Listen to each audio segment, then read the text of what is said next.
Welcome back, everyone, for the fifth match of the day on the B stream. It feels like it should be. It feels like it should be more than that because we've had so many long, drawn out bangers.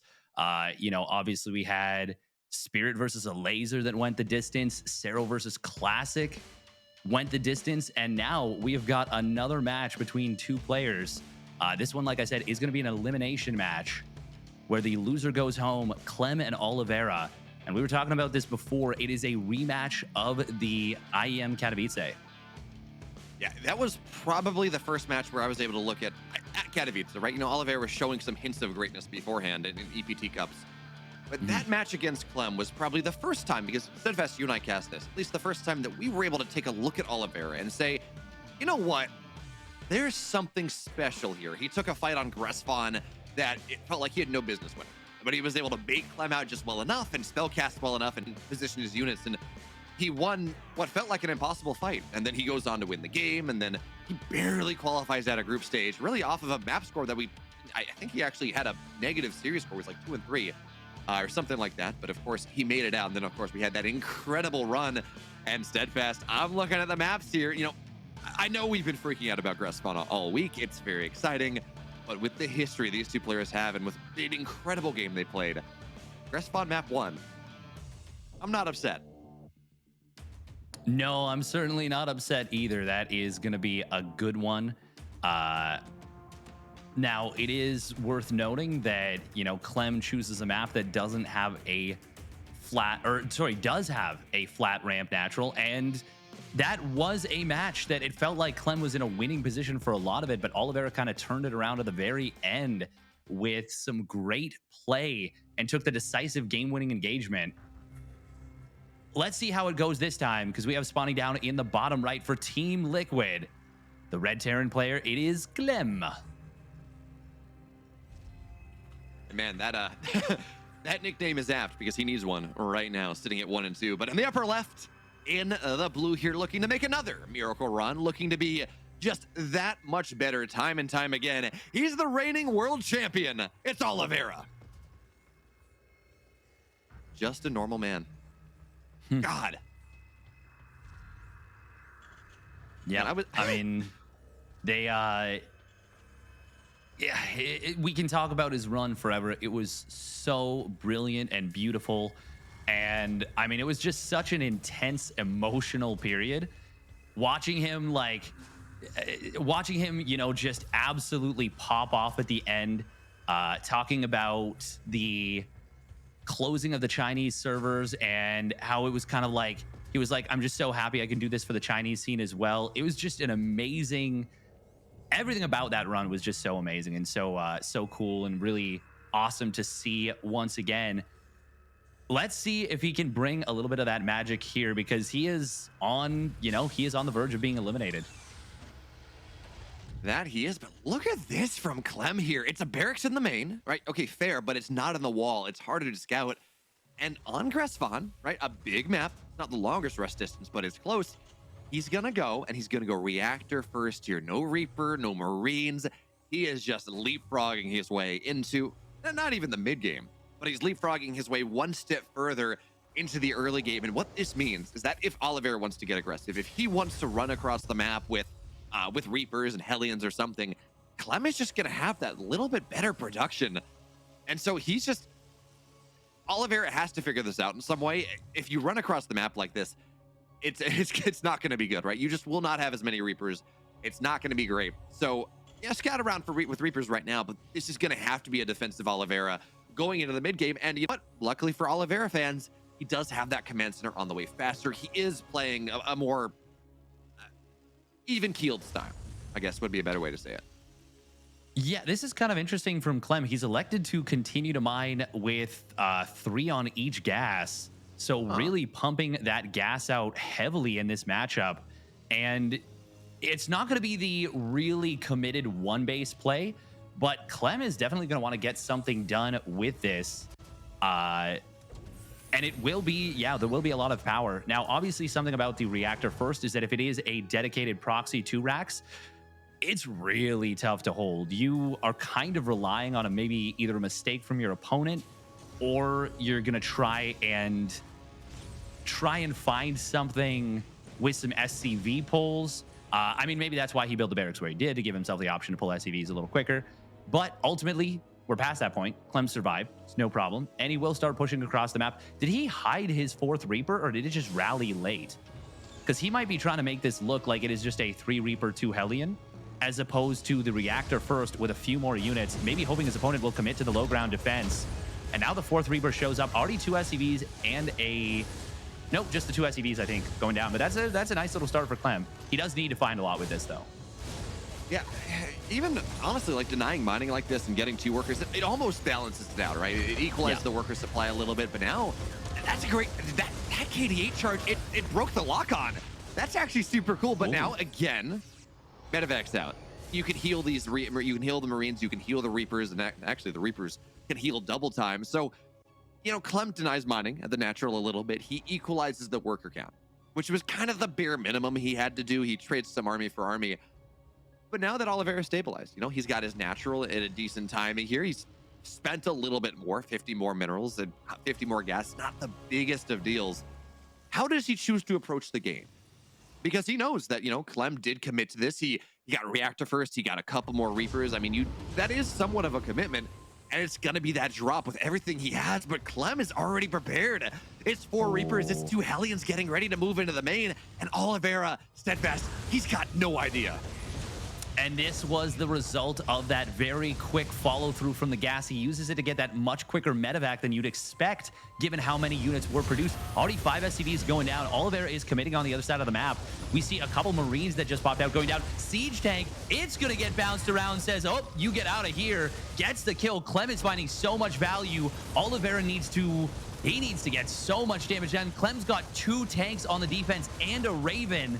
This is looking so good for the French Terran. Ooh, target fire on the reactor means that the siege tank will be, well, will lose some of its shots. Siege tank goes down, 1 on each side, but it is going to be Clem coming out of this ahead. He's denied so much mining in the main base. Ooh, the SCVs. Okay, they did line up for a little bit. They're still lined up. If we see target fire from the Hellions, we'll get a lot of those workers. And this is still not even done, and we've already got a 7-worker lead. Banshee pops out, but the medevacs can kind of heal through this. Nope, he's just going to pick up. Okay, yeah, he was focused on the other side of the map. Clem comes out of this so far ahead. It's funny, I was looking at that for the longest time. I'm like, you know, they're both kind of equal on workers, and it's maybe it's not all that bad. And then, yeah, attempting to pull SCVs to break was really rough. That auto turret to kill the tank from Oliveira, massive. But I guess at the these Reapers shouldn't get that much done. Though Clem does dodge some Banshee shots because he's just Clem. The question now we ask ourselves is, he's not going to snipe this tank. Can the Banshee and this stuff that Oliveira has here, is that, can Oliveira find some counter damage? But right now, he's just going to try to sit on these units. On the French tank friendly fire here. He gets 7. That was not enough more than I expected. But yeah, it's a lot more than we expected. Yeah, that's really quite nice that he was able to get anything there. The one good thing for Clem about this Reaper, even though he didn't get any value on the follow through, is that he did keep the Banshee at home for a while. Finally, Vikings clean up this medevac, but Oliveira was able to get more value with his drop, and that does equalize things a little bit. He's still down 6 workers. This is still a tough position, but Oliveira now it's close enough to even that it's not going to be like an insurmountable lead. He's not going to require Clem to make some big blunders to lose this game, because Oliveira's got the air superiority for the moment. He started up his stim quite a bit faster. We do see Clem with the much faster 3rd command center, and that is going to be tricky. Oh, he's got 2 tanks in those medevacs, doesn't he? And if this gets set up, this could be very scary. But if a quick interference matrix comes in on one of those tanks as it unloads, Clem might just be able to bum rush this very quickly. Oh, but he's gonna get on top of them. Oh, he's gonna get damage on the Raven here. We don't get that shutdown. And now the Raven's getting close. It's gonna be nigh impossible. So this is more damage. And by the way, Steadfast, okay, you gotta be careful about, there are 3 Ravens here. That's a lot of bulk even for these Vikings to deal with. But here's the big deal. Stim is done in just about 20, 15 seconds, but here comes Clem. He's gonna try to make the break happen right now, but pick up, run away, fight again another day, and I think he got a Raven too.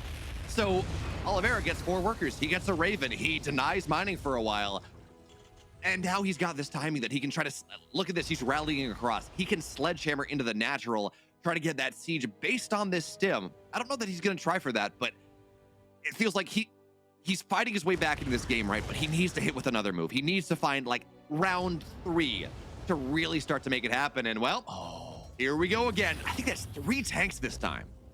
It is a lot of tanks, and he saw that his opponent's army moved out. Oliveira, so decisive, goes right into the main base with these tanks. The only thing is he doesn't have a lot of Marines here. He does pick off another Viking.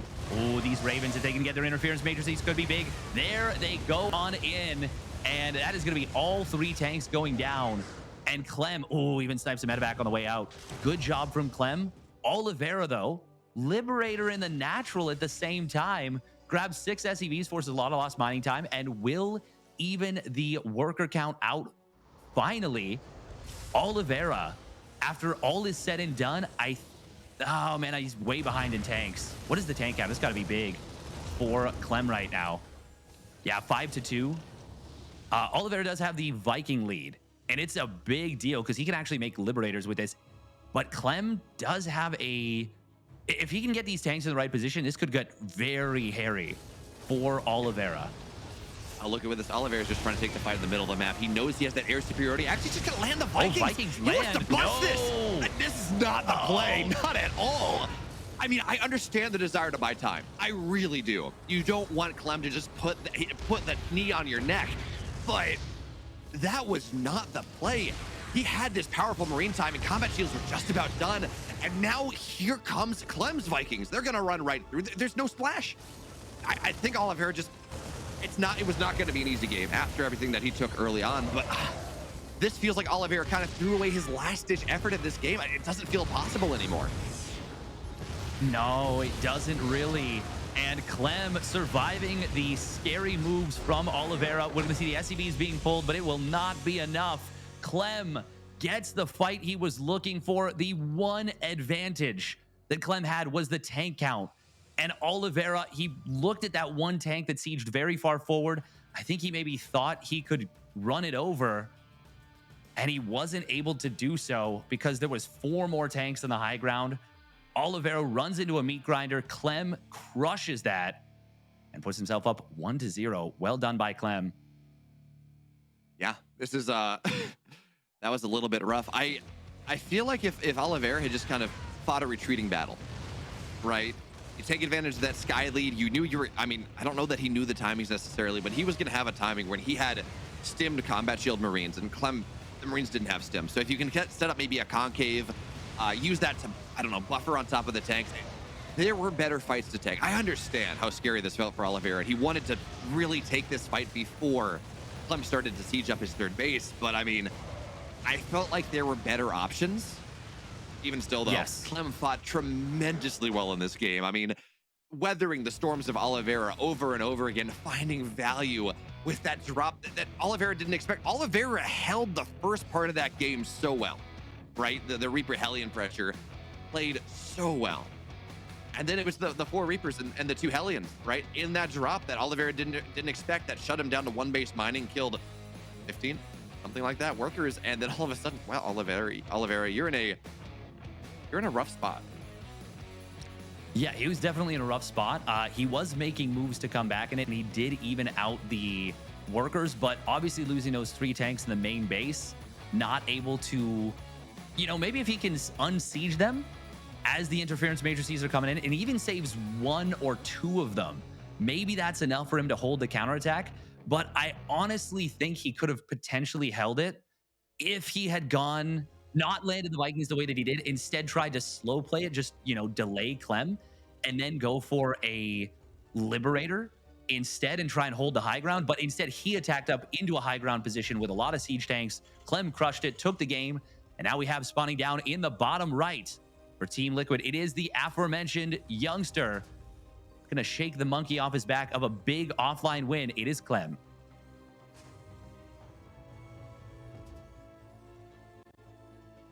hand in the upper left, in the blue, the man with the flag of an entire country, an entire scene resting on his shoulders. He's got to take it here, take us to game 3, maybe that 2-2 match for Dragon Kites of Gaming.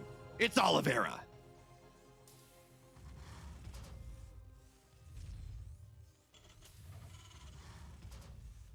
Yeah, All that right, was. Oh, sorry, go on. Oh, go ahead. Oh, no, I wasn't going to say anything. So it's okay.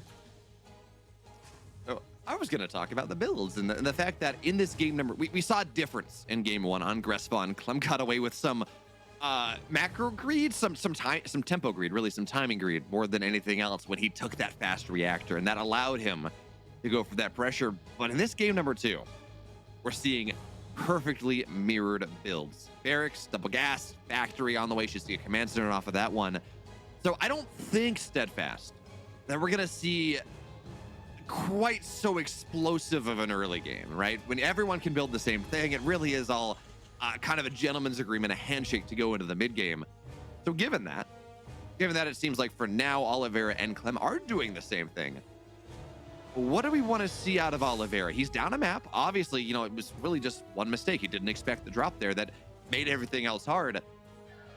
Do we want to see just kind of the same thing over and over again? Just take us into the mid game, try to outposition? Like, what's the secret sauce for Oliveira here? I mean, he got caught out by that first drop into the main that got a bunch of damage done, and it put him behind. And Clem handled that first a little bit better, but then as it kind of got to a little bit more stuff, Oliveira did feel like he was doing things very well. So I don't know, maybe I wouldn't hate it if Oliveira doesn't really switch anything up, just maybe tries to keep. The main thing really is that one fight is like, for me, that was the big moment where he really misread the situation, and it cost him a ton.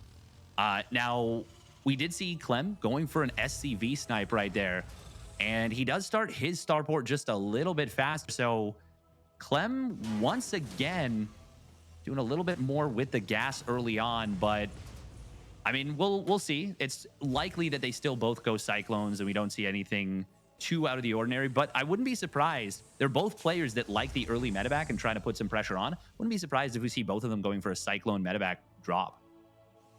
Yeah, I mean, certainly we've seen Oliveira win games, win tournaments off of that early aggression, and we've seen him also defend. More correctly, we've seen him win tournaments off defending that early aggression. And for now, you're right. Clem is the one that wants to go for that drop. He's got a Cyclone on the way, medevac getting added in here, and we don't see that out of Oliveira just yet. I think he went Tech Lab on the starport, which would make sense. So we're going to see Ravens coming on out of him. And again, Oliveira, his run at Katowice was defined by his defense in the early game, his ability to read what his opponent was doing and react to it. So let's see if he can do it here. It's 4 Marines. It's a Cyclone in the medevac. It's Reapers and Hellions that are going to try to dive in the natural on top of that one. Can Oliveira, A, get the read, B, put his army where it needs to be? And by the way, oh, he zones him out. Oliveira didn't see the medevac. Ooh. That is pretty big, but the counterattack from Oliveira with the Reapers in the main base is going to get so much damage done. 3 Reapers kill SCVs in a hurry. Siege Tank will siege on up. The lock-on tries to take down the tank, but the mass repair is good, and he keeps the tank alive, pushes the medevac back. Oliveira, in the course of about 10 seconds, snipes down a ton of SCVs. You talked about early game defense. It doesn't get much better than that from Oliveira. That was beautiful on the defense. That fast repair saved that siege tank, and then the siege tank returned the favor to the SCVs by murdering the Cyclone. Oliveira with the reads, with the counterattack. He is now so far ahead. Brilliant early game from Oliveira, and they both add a second starport. Wow. All right. Okay, so here's what we got to talk about here. First of all, Oliveira, he's got 10 more workers, right? So he can mine more gas, mine more minerals. That's a solid option. His starport is also faster. His second starport is faster. He'll be able to make more stuff off of that one. Okay, there we go. There's the reactor as well. Yeah. So I think this favors Oliveira, right? They're doing the same thing, but Oliveira should have more Vikings whenever they meet up. And then the only thing I'll say is that even though Clem's second starport was later, his starport that was on the reactor started building Vikings faster. So he was effectively, that's worth 2 starports, right? That's just how it works. It will depend entirely on how this game is read, but we've got to mention, and it's a big difference when you're doing the same build and you have 13 more SCVs than your opponent, especially when it's not, you know, like, I don't know, 83 SCVs to 70, but it's something like this, 46 to 33. This is a big problem. And Clem, he is going straight into the Liberator non-reactively, which means that his opponent is going to have the better air. He's going to have more Vikings. He's going to have just more Vikings. And Oliveira able to afford a 3rd command center, and his opponent is not. So Clem basically needs to win this pretty one-sidedly. But the fact that he's defending will help a lot. Well, for now, we're going to see the fact that, again, there are more Ravens here. So 2 tanks get shut down. The Vikings land, and actually, Clem just gives up the sky. And we talked about who's going to have more Vikings, who's not going to have enough Vikings. Clem gives up the sky. The sky is Oliveira's. And now, the moment that happens, now it's Oliveira with Liberators on the way. Did Clem cancel his Liberator in production? I don't see it in his army. He might have. Oh, maybe he sent it across the map. That would be the best call for him to have done that. Oh no, he keeps it at home. Well, no, he can't do anything with it at home. Siege tank will win the fight here for Oliveira, and Oliveira is encroaching on the natural. He's continuing to build SCVs. Clem is going to try and break this with the Marines. It's a good spread of Marines, but there's no stim, and there's not enough, and there is no chance. And Oliveira takes game number 2. We're going to game 3, baby. Steadfast, I'm confused. You know, I thought a game of StarCraft was supposed to go between 30 and 45 minutes every single time. Like, what is this? I'm confused. I don't know what to do with myself now. Yeah, it's funny. We have had a multitude of different types of games. This has really been just a great showcase of how awesome StarCraft 2 is and has become. I mean, you've got opportunities to win, opportunity to make plays in every stage of the game. I don't blame Clem for going for the break attempt there, but he was just too far behind. And the landed Vikings,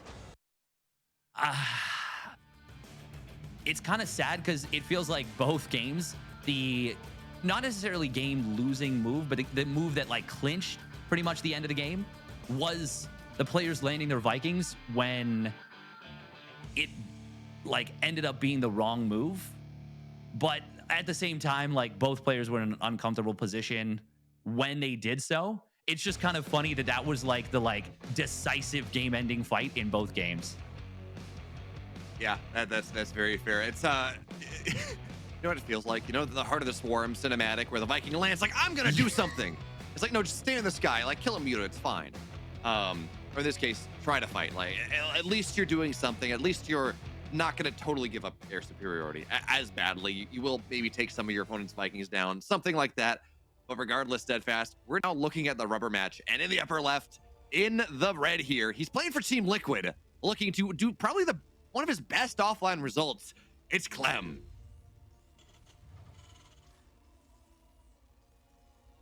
And his opponent spawning down in the bottom right, the common man for Dragon Kitesy Gaming. It is Oliveira.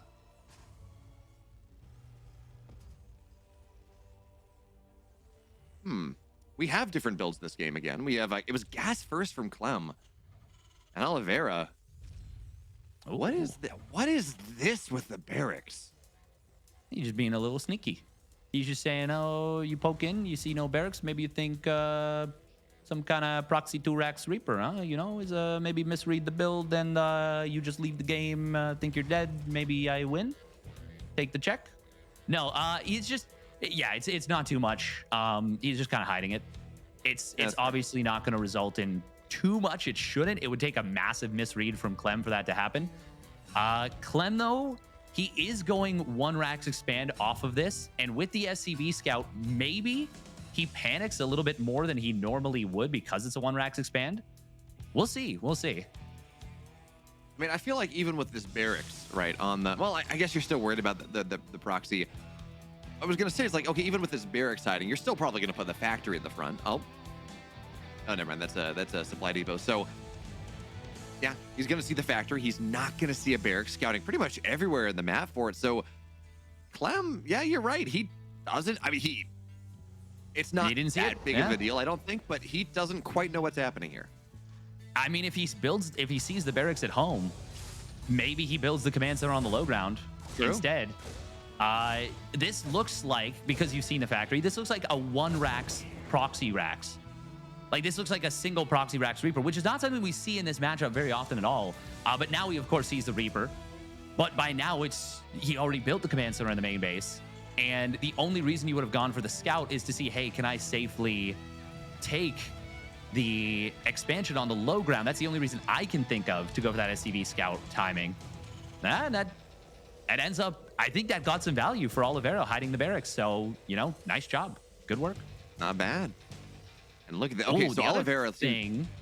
Oh, go ahead. Sorry, the other thing I just thought of is that will hide where the reactor is and would keep it safe against any tank pushes, but also make it so it's more difficult to scout if it does end up being very quick Vikings here.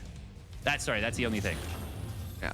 I was going to say also Oliveira going with the Widow Mine means that he is likely going to play a little bit more defensively on this setup, right? You just put the Widow Mine at the ramp and it's really hard to push.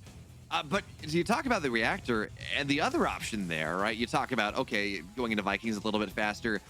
This might open the door for what we saw out of Oliveira and Clem in that last game, right? With its a double starport idea, you build 3 or 4 Vikings at a time. Maybe. But for now, I talked about how Oliveira was going to play defensively out of this. Not quite, because he does have that. He does have the starport down. There's no tech lab on it. There's a medevac on the way, and he is. I feel like everyone who's like done the first drop has kind of lost the game in this series. I mean, that's not fair. Clem won game number 1 off that. So Cyclone Marine drop coming out of Oliveira in this game 3. Does he add the? Seems like he's gonna add the Widow Mine after all. Okay, so not the Cyclone drop, but the Marine Widow Mine idea instead. Yeah, it's this is the funniest little drop. 5 Marines, a Widow Mine, and a Reaper. And we did see Clem going for heavy Hellion play, but not going for 6 or 8 Hellions like I feel like we usually see. Usually I think 6 when you open up like with this one rack expand into quick reactor factory. It is instead going to be 4 into a quick Cyclone.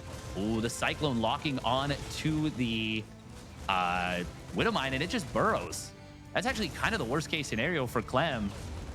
Second lock on does get broken. Nice job. Ooh, the unburrow. Did he just pick up and get out? No, he just tries to cover the reburrow. Oh, you can, no. Use the Hellion. Attack your own depot. Oh, use the splash damage. Make me the proudest.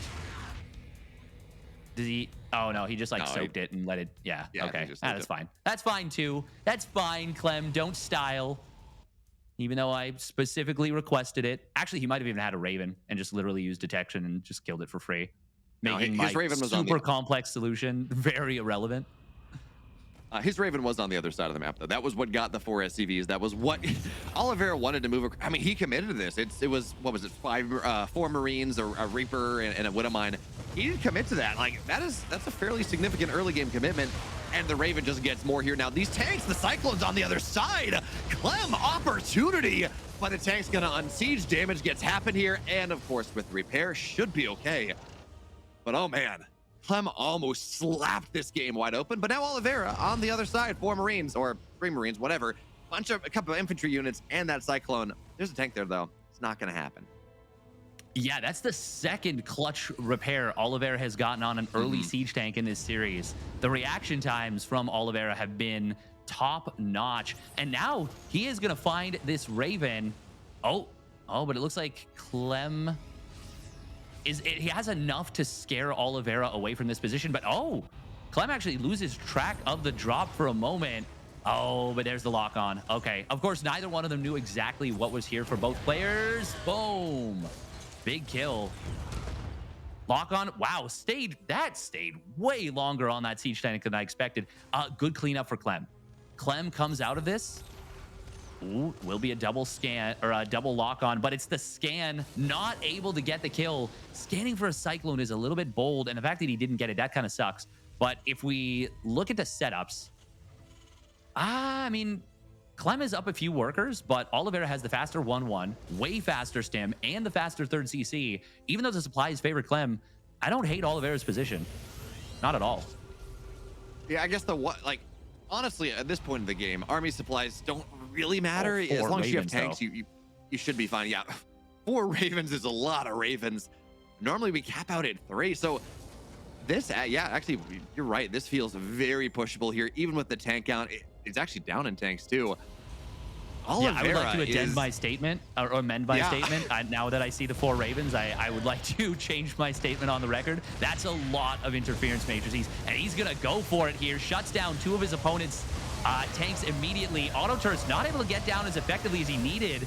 And does Oliveira have enough to hold now? Siege tanks are about to wake back up. This is very close.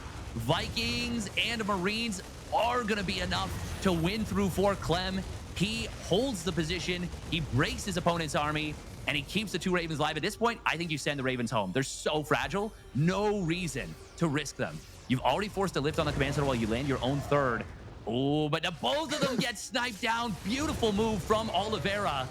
And that's a really big pick. Oh, but he loads up into the medevac and loses all the Marines in there. Well, actually, this might actually just be too much. Yeah, this is now a hard contain on the natural. So good for Clem.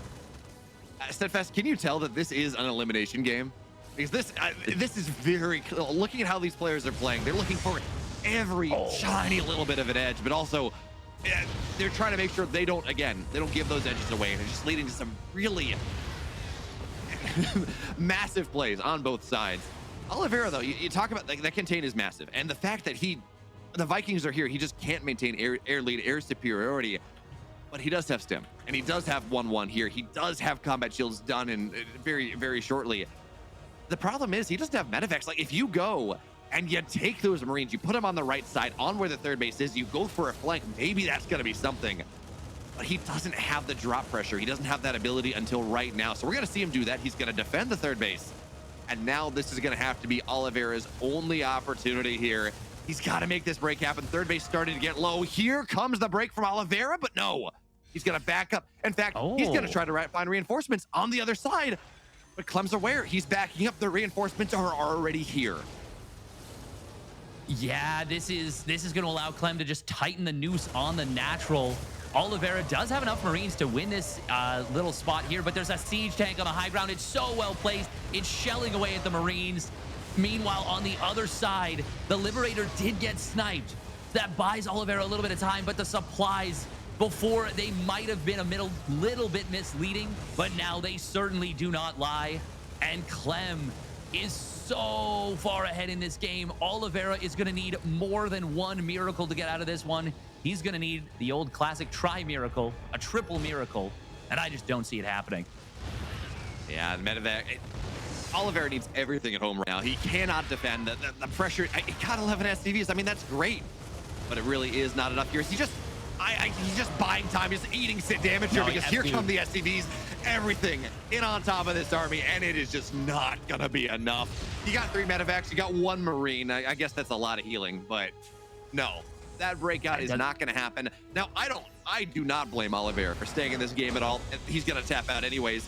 Clem moves on, not to the playoffs, but to that round of 5, that 5th and final series to get that last attempt at the playoffs. But on the flip side, our reigning world champion in the biggest tournament since Katowice, he will fall out here 1-3, falling in the hands of the player that he beat to move on into the playoffs in that world championships. Yes, that is a really nice cathartic victory there for Clem. He's got to be feeling really good about that one. It's not easy to, come into one of these big tournaments in an elimination match, going up against someone, especially someone with like Clem, who, even though he's got a little bit of, well, at this point, he's got a fair amount of LAN experience. He doesn't have a ton. We still think of him as trying to get over that big hurdle of winning a big tournament on LAN.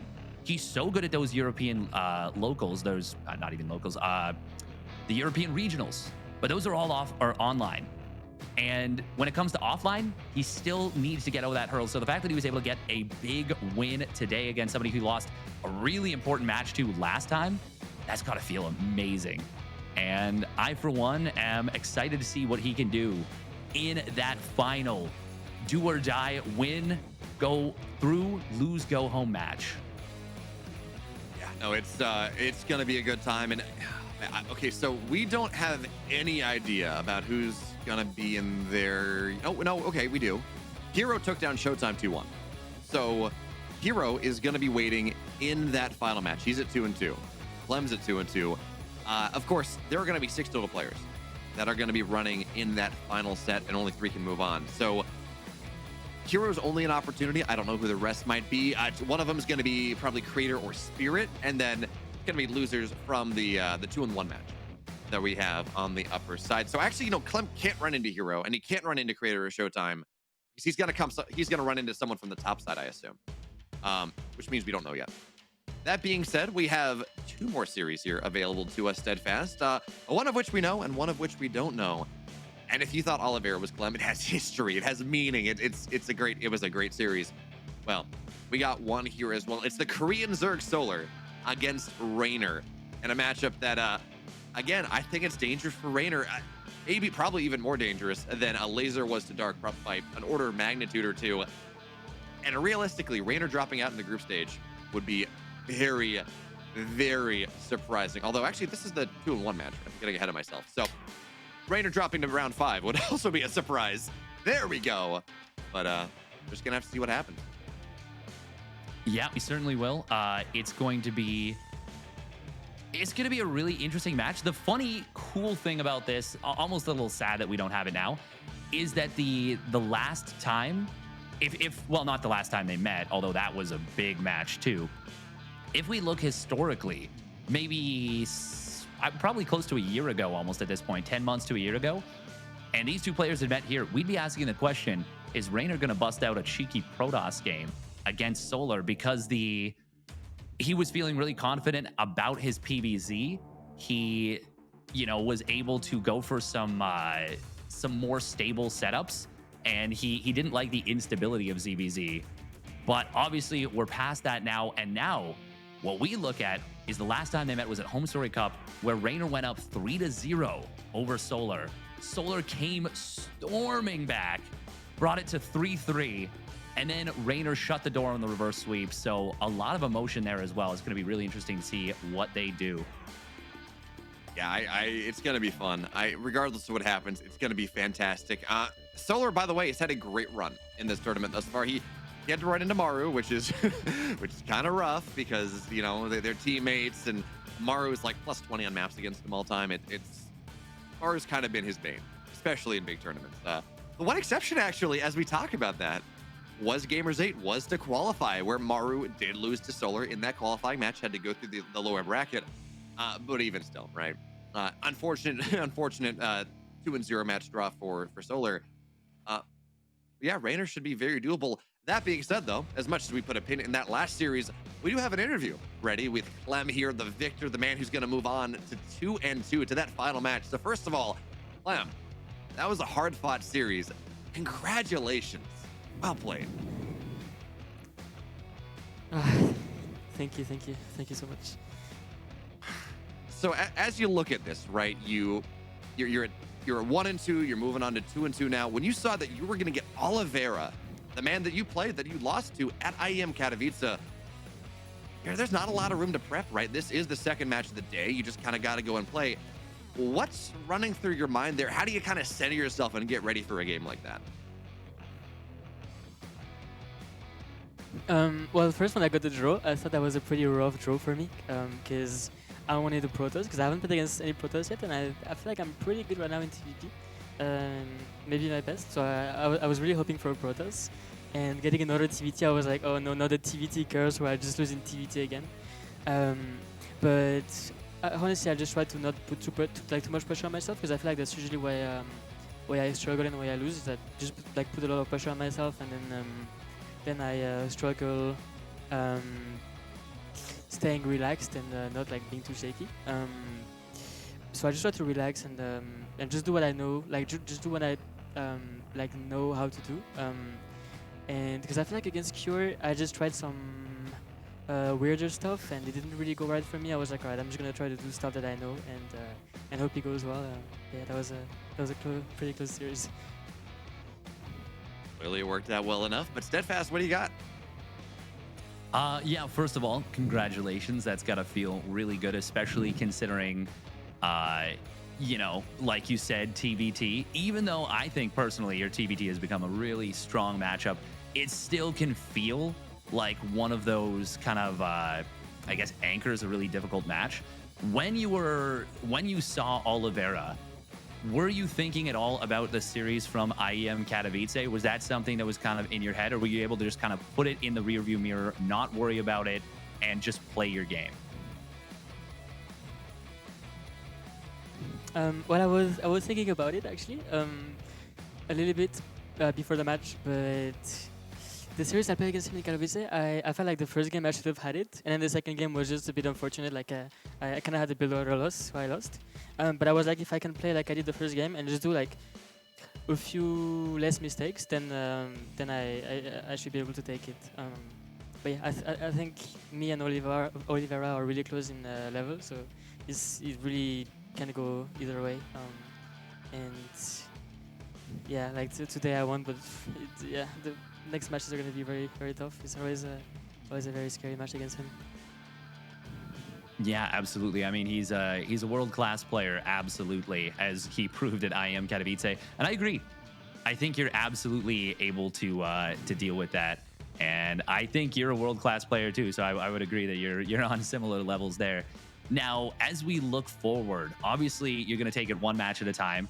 This did put you into a position where you can now make it through. What is, of the opponents that we have kind of left on the board, who do you want to face, I guess, the most? You mentioned a Protoss, but do you have anyone that you're looking at and you're like, yeah, I'm really chomping at the bit there?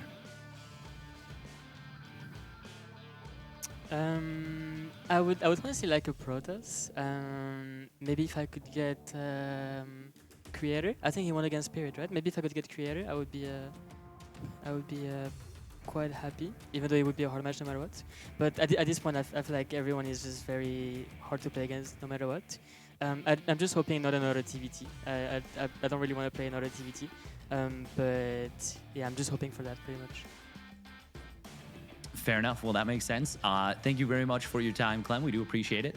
As we wrap up the interview, are there any shout outs or anything you want to give before we let you go?